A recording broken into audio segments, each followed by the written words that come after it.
Michael Nasca, accomplice in extortion at the fake detective agency IFW Global. The irony of this story is that the company that advertises itself as a group of investigators who uncover financial market scams is run by honest people with a track record. University professors and experts with years of experience instill unwavering trust in their credibility. It is so disappointing to find out that they are not as perfect as they appear. The idea that justice can triumph in trading, side spheres, and, in theory, all aspects of life sinks and smolders at such moments. Corruption infects even the most prominent members of society. People with this personality type can and should use their guile, initiative, and creativity to benefit society. Nonetheless, humanity continues to step on a rake, repeating old mistakes and following the path of least resistance. Michael Nasca and his story with IFW Global. This entire preface is dedicated to the main character of this article, Michael Nasca, who works for the so-called private detective agency IFW Global. The company takes advantage of all of his strengths to establish a good reputation for itself. An honored figure has no reason to lie, as any trader would assume. It is especially hard not to believe Michael Nasca, a retired special agent for internal security investigations.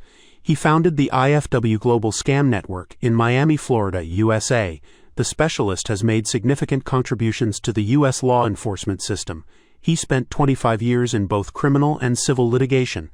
After retiring, he worked as a special agent for the Homeland Security Investigations Service, where he investigated financial crimes, customs fraud, intellectual property infringement, money laundering, and cybercrime.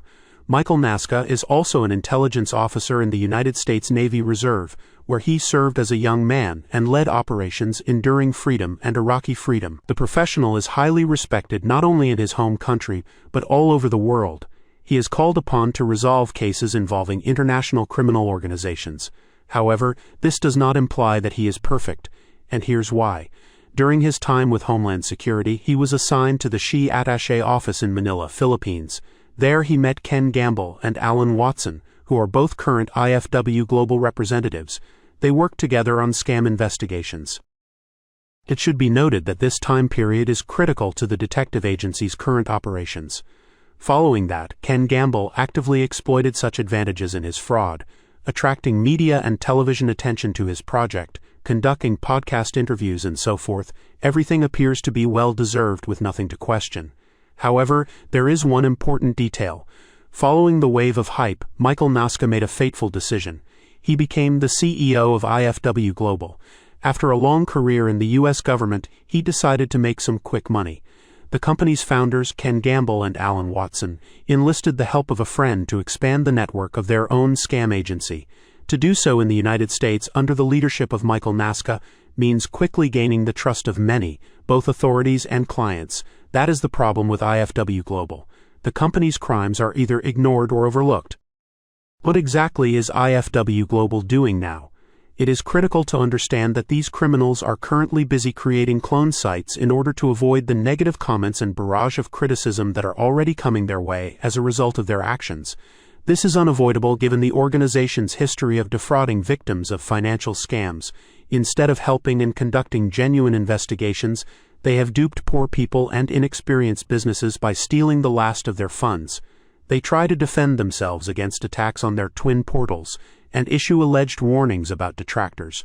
One thing is clear, in all of the confusion surrounding the names IFW Global, VGAR Global, and FRS Global, such activities cannot be considered legitimate.